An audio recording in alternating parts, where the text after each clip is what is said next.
Menteri Dalam Negeri Ukraina termasuk di antara 16 orang yang tewas pada Rabu waktu setempat saat sebuah helikopter jatuh di pinggiran ibu kota Kiev.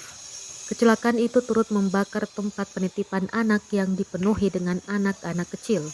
Dikutip dari laman Reuters, Rabu 18 Januari 2023, menurut jumlah resmi terbaru, 9 orang di dalam helikopter dan sedikitnya 7 orang di darat tewas saat helikopter Super Puma buatan Prancis itu jatuh di Brovary di pinggiran timur Kiev.